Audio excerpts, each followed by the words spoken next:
Kung dami, please participate po mamaya gabi po yung 6 o'clock, no? Pakiusap lang po.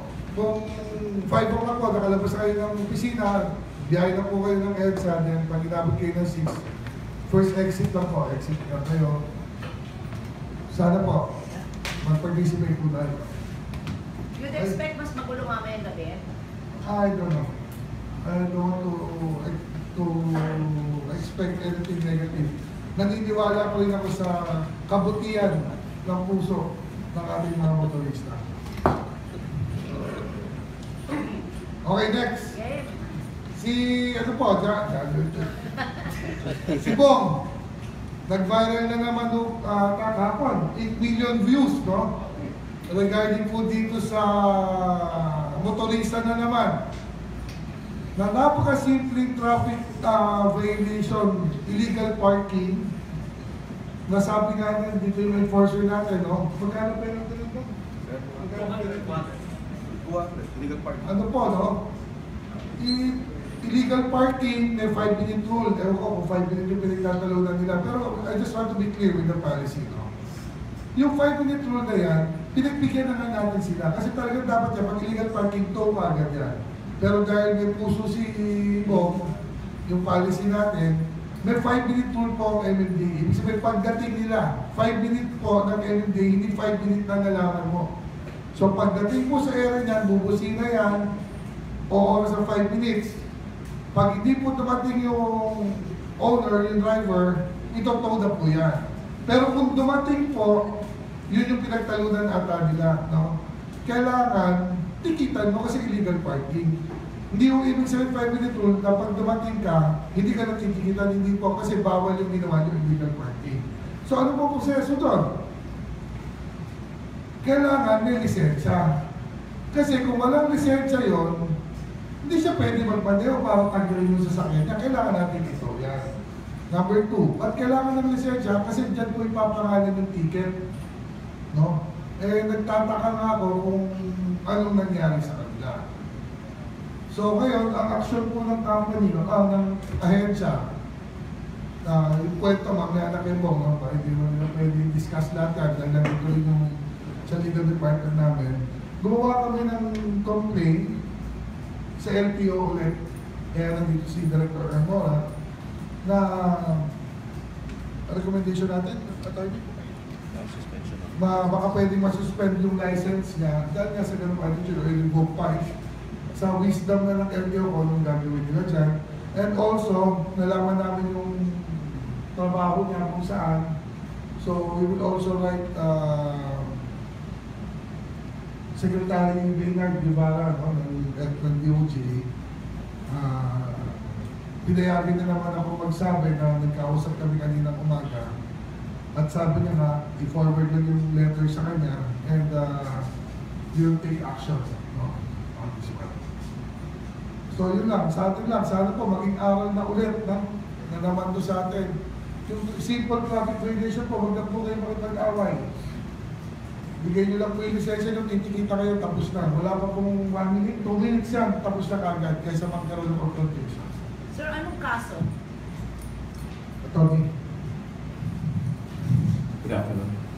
As of now, what we have drafted is a complaint before the LTO for the suspension or revocation of the license of Mrs. Attorney Staff. Suspension or revocation? Suspension or revocation of the driver's license of Prosecutor Estafa.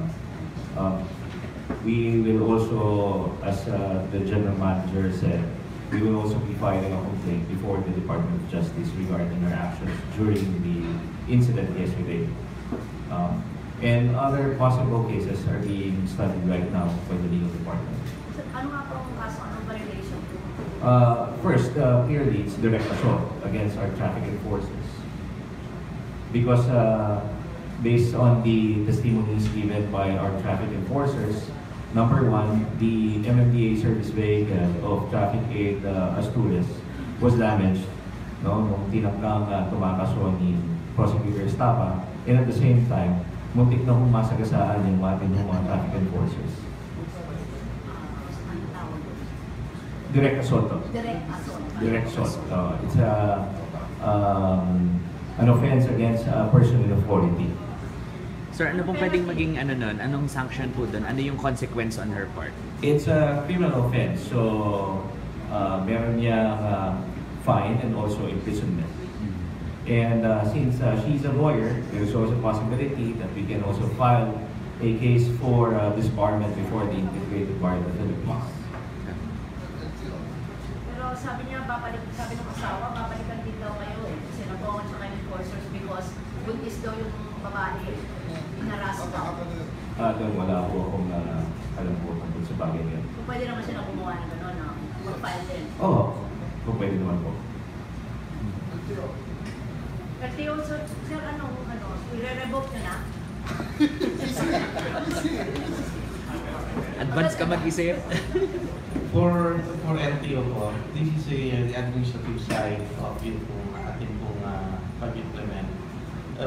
Palagi po nasabi po nga doon as part of yung conversation na nasabi po ni Sir Bong na ang lisensya po talaga is just a privilege.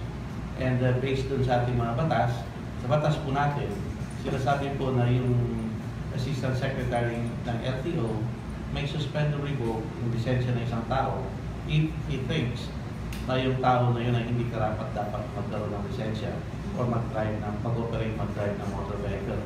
So ito po yung base po dito sa formal complaint po ng MMDA, doon po mag-action po ng LTO kung ano po yung, as nasabi po nga, will it be suspension or revocation. So nakita po naman natin po kung anong nangyari doon sa... Nakita niyo yung video, sir? Yes, ma'am. Initially, what's your reaction? Suspend. I don't know, sir, nalatan mo. I'll be part of yung hearing po. Sir Bong, bale yung public sentiment po is against the driver, pero ang tanong din po ng mga netizens, bakit daw po pinakawalan yung driver? Okay. Ganito, no? Yung nangyari, masyado ng the tension was high yesterday, no? Nung hinarang namin yan, talagang palaban yung driver.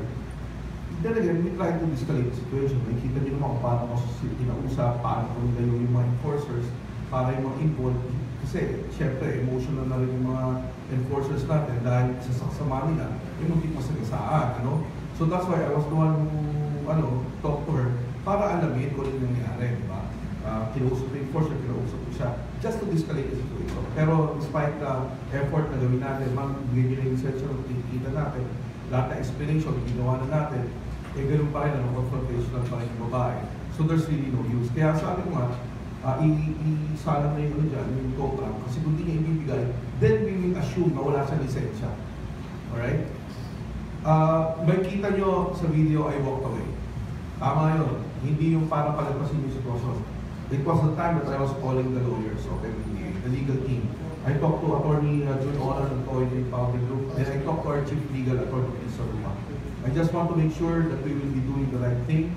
We will be doing yung apprehension will be completed, and hindi kami matetechnical in whatsoever way, you know. So that's why tumawag ako ng police. Dalawang klase ng police ang pumunta, isang traffic at isang police station 10. Sabi ng traffic, kung traffic related yan, then we will handle the case. But it's not a traffic related violation anymore kasi nga buntik sila sa aming enforcer. So sinabi na ni Attorney Ferdy kanina na it will result in direct assault. So with that, nung umalis na yung asawa, actually nakabuli na sana namin, but I called it off. I called off the chase. Bakit? Masyado ng risky. Everybody's emotional. Emotional yung lalaki, emotional yung babae, emotional yung mga enforcers natin. So it might lead to unnecessary injury or accident. Kaya kinall off yun. Sabi ko, we will just pursue the case. Pinapunta ko ng police station yung enforcer, file a report, kunan na litrato yung motor, and para makita yung mga data. Anyway, no, yun yung tinatawag namin judgment call ni Bong, na which tingin namin tama naman. No? Kasi nandun naman yung ebidensya.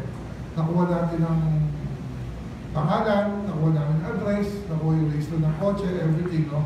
So kung babalikan man, may pupuntahan tayo para i-demanda yan o i-complain natin. So kaysa magkaroon ng matinding confrontation doon sa kita, mainit na lang. Saka sabi nga, sa video, medyo emergency na. Of course, tama lang ginawa nito. Hindi ka pinakawalan yan. Kasi kung pinakawalan yan, hindi namin mababacktrack kung taga-saan yan, sino yan. Nung nakuha nila yung lahat ng data, sige, pakawalan mo na muna, kaya naman natin balikan. So, good job. Thanks, sir. How many days are you giving the girl to reply to the complaint?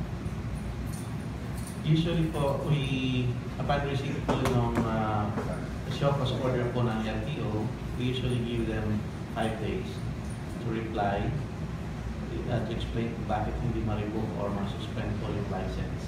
So yun po initial na ano po ng LTO. But more or less, ito naman po may complaint, may video na part po ng complaint. So, nandun na po. Yung enforcer nyo, pwede rin siya mag-file ng separate complaint? Yes. Siya yung muntik sa kasahan. So that's why nandito nga yung bulado natin. Yung legal department mismo ng MMD to help them to facilitate hindi ko ano kailangan nila sa side namin. Separate pa yun? Yes, pwede may personal complaint, no? That's why ang bilin naman ni Chairman, no? Pag tama ginagawa ng tao namin, nasa likod nila kami. Hanggang sa huli yan. No? Hindi namin iwanan yan. Pero pagka mali, sorry ka na lang. Tanggal ka rin. Coding din siya, so that's a separate violation? Yes, nandito. Dinikita nyo rin separately. So dalawa violation na, illegal parking and coding. Actually, marami kang pwede ipasok na kaso doon. We're just limiting it to the legal parking for now. Dahil nga po, yun nga, iba naman lang yung kaso ito file ng legal case. Sa totoo lang nga, kung matiluloy namin ang operation sa issue ng lisensya, una, yung illegal parking. Pangalawa, yung color coding. Pangatlo, sino discharge of the arrogant driver. Tapos, yung short chase, running away ng short chase. Meron yun, 4 yan. Kapag yung short chase or a long chase. No? Pwede yun. So, 4 dapat. Pero ang hinang-manang namin, i-push through, i-complete yung apprehension, and then let our legal team decide on what cases to be finalized. Sir Jojo, last na lang po on my part. Going back lang po dun sa HOD policy, sir. Kasi meron daw naging statement itong si Sir Terry Bidon na paglabag daw po o violation sa due process, yun pong HOD policy dahil hindi daw po nagkaroon ng public consultation. Your reaction on that, sir? No, lahat naman entitled according to legal opinion. Masasabi po, kung yung dadalhin nila sa korte, it's not, syempre sa stand namin kami ang tama. Sa stand nila, pwedeng sila ang tama. It's not us to judge kung sino yung tama sa amin. It's only the court can say kung sino yung tama. Sir, kunin ko lang din po yung reaction ninyo kasi nag-file daw po ng resolution si Senate President Tito Sotto na ipawalang visa po itong HOV. Yeah, wala problema po. Susunod po kami kung ano po sinasabi sa batas. Wala. Hindi kami makikipag-away kahit kanino. Basta sa amin, gagawin namin ito sa MMC resolution yan. Ngayon, if ever may mga kukontra, of course, you cannot please everyone. Kung may kukontra, pa-file nila sa korte, kung ano sabihin ng korte, yun ang gagawin namin. But nag-dry run kayo based on what? The MMC resolution? Yes, MMC resolution. Okay? Okay. Saan na ulit nangyari po? Yung kay... Barangay Santa Teresita, sa Quezon City. Santa Teresita, Barangay Santa Teresita. Yan po yung sa Mayon Border and Rojas.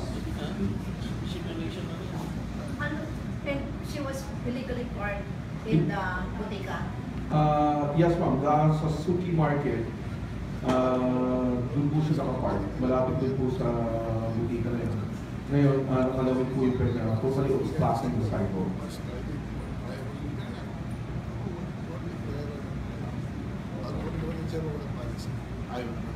Buntis daw eh. Buntis daw. Hindi ko alam.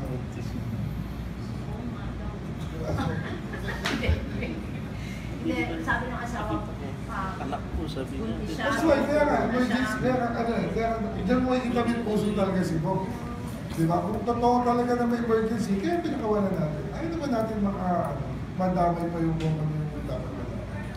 Yan ang nagpapatupad ng batas na may puso. Laging tumitibok. Ayaw Siya siya. naman po sana. Okay, thank you. Thank you. Okay. Okay na. Salamat. Director, thank you very much. Thank you very much. Thank you.